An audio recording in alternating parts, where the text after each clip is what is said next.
এদিকে অতি বৃষ্টিতে ডুবে গেছে কুমিল্লার কয়েকটি এইচএসসি পরীক্ষার কেন্দ্র। দুর্ভোগে তাই পরীক্ষার্থীরা। আর এ নিয়ে বিস্তারিত জানাতে কুমিল্লা নগরী থেকে যুক্ত আছেন মাসুদ আলম।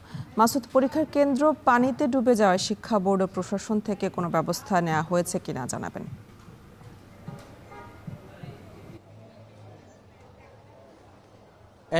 রাতভর ভারী বর্ষণের কারণে কুমিল্লার বেশিরভাগ সড়ক, বিশেষ করে উঁচু নিচু সব ধরনের সড়কই কিন্তু পানি জলমগ্ন হয়ে পড়েছে।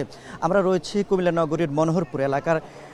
এই সড়কের পাশে যে সরকারি মহিলা কলেজ রয়েছে, এখানে সকালে নির্দিষ্ট সময়ের যে পরীক্ষা শুরুর আগ থেকে মূলত পরীক্ষার্থীরা আসতে শুরু করেন, কিন্তু এসে যখন তারা দুর্ভোগে পড়েন, এই যে জলাবদ্ধতা, চারপাশে পানি, তার পাশেই একটা ব্রিজ রয়েছে, সেখানে কোনো মতে পরীক্ষার্থীদের যারা স্বজন রয়েছে অর্থাৎ অভিভাবক রয়েছে, তারা আশ্রয় নিয়েছেন বিভিন্ন বাসাবাড়ির দোতলায় গিয়ে তারা আশ্রয় নিয়েছেন। এই এলাকা সহ আশপাশে যে এলাকাগুলো রয়েছে সবগুলো এলাকা কিন্তু হাঁটু থেকে হাঁটুর উপরে অংশের কোমর নিচ পর্যন্ত কিন্তু পানির নিচে তলিয়ে আছে, যার কারণে বাসাবাড়ির বাসিন্দারা ছাড়াও এই অভিভাবক এবং পরীক্ষার্থীরা চরম দুর্ভোগে পড়েন। তবে আমরা দেখেছি এই দুর্ভোগের কারণ চিহ্নিত করা, একই সঙ্গে শিক্ষার্থীদেরকে যাতে করে দুর্ভোগ কমিয়ে যাতে তাদেরকে পরীক্ষার রুমগুলোতে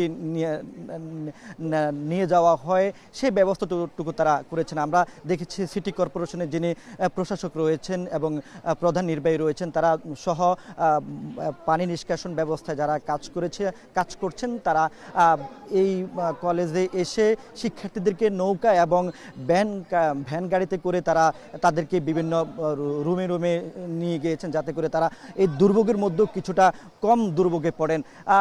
একই সঙ্গে তার সাথে আমরা কথা বলেছি, তারা আসলে এই জলাবদ্ধতা নিরসনে কি কাজ করেন। তারা ইতিমধ্যেই তারা বলছেন যে সকল পানি নিষ্কাশনের পথগুলো রয়েছে সেগুলো পরিষ্কার করার চেষ্টা করছেন। একই সঙ্গে তারা বলছেন যে পানিগুলো যে অংশে দিয়ে নামবে, যে খাল দিয়ে নামবে, সেই খালগুলো দীর্ঘদিন যাবৎ আসলে খনন করা হয়নি। পুনঃখনন না করার কারণে কিন্তু সেখানে বিভিন্ন ধরনের ময়লা আবর্জনা জমে পানি নিষ্কাশনের পথগুলো বন্ধ হয়ে যাওয়ার কারণে এই সিটি কর্পোরেশনের যে পানি নিষ্কাশনের ব্যবস্থা সেটা ভেঙে পড়েছেন। তবে তারা সেই ব্যবস্থা করছেন।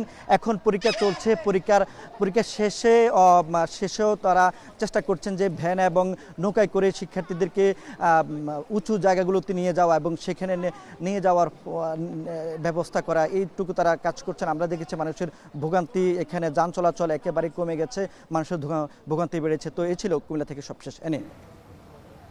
কুমিল্লার জলাবদ্ধতায় দুর্ভোগে পড়েছে এইচএসসি পরীক্ষার্থীরা, আর সে খবরই জানাচ্ছিলেন সহকর্মী মাসুদ আলম।